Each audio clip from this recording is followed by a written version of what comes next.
Comilla city corporation নির্বাচন সন্ত্রাস, vote দিতে বাধা এবং ধানের শীষের এজেন্টদের কেন্দ্র করে বের করে দেওয়ার অভিযোগ করেছেন বিএনপির সিনিয়র যুগ্ম মহাসচিব রুহুল কবির রিজভী। এছাড়া মডার্ন স্কুল কেন্দ্রে জাল ভোট দেওয়ার ঘটনায় উত্তেজনা ছড়িয়ে পড়ে।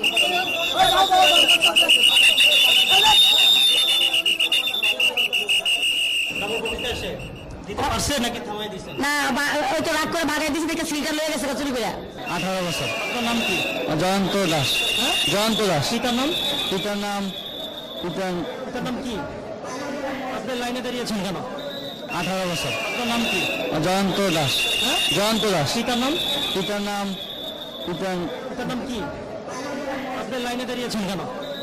এখানে ধানের শিশু কেউ আছে? ধানের শিশু আছে। কে আছে? কেউ আছে এখানে? না, আমার কাছে এখানে একটা গুছা মারছে আর ওটা ইয়া দিয়ে বাড়ি মারছে। পরে পুলিশ বহিরাগতদের কেন্দ্র থেকে বের করে দেয়। এই 7 নম্বর ওয়ার্ডে ইসাক স্কুল, এই 7 নম্বর পড়ছে, এটার ভিতরে একই কাণ্ড। নমিনি নিজে দেয় 50-60 রিয়া সিরিয়াসলি ঢুকে দিচ্ছে।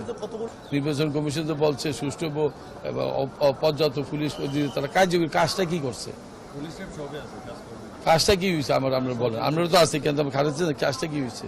অবাধ যে ঢুকতেছে, মারতেছে, 10 জন সিল মেরে ঢুকে দিতেছে। বিভিন্ন অনিয়ম এর ঘটনা ঘটতে দেখি, বিশেষ করে জাল ভোট দেওয়া। এই মডার্ন হাই স্কুল কেন্দ্র থেকে আমরা দেখেছি যে অ্যাসিস্ট্যান্ট প্রিজাইডিং অফিসার নিজে ব্যালট পেপার ছিঁড়ে ভোট দেওয়ায় সহায়তা করেছেন এবং আমরা এমন অভিযোগও পেয়েছি যে কাউন্সিলর প্রার্থীরা তারা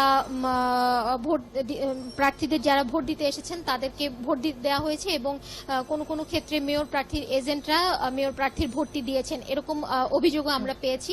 এছাড়া ভোট দিতে এসে অনেকে অভিযোগ করছেন যে তাদের ভোটটি আগেই দেওয়া হয়ে গেছে। এর বাইরে আমি জানিয়ে রাখতে চাই, এখানে বিকেল থেকে দুপুরের পর থেকেই আওয়ামী লীগের মেয়র প্রার্থী এবং বিএনপির মেয়র প্রার্থী দুজনই এই মডার্ন হাই স্কুল কেন্দ্রটিতে আরেকবার করে এসেছিলেন নানা ঘটনার কথা জানতে পেরে।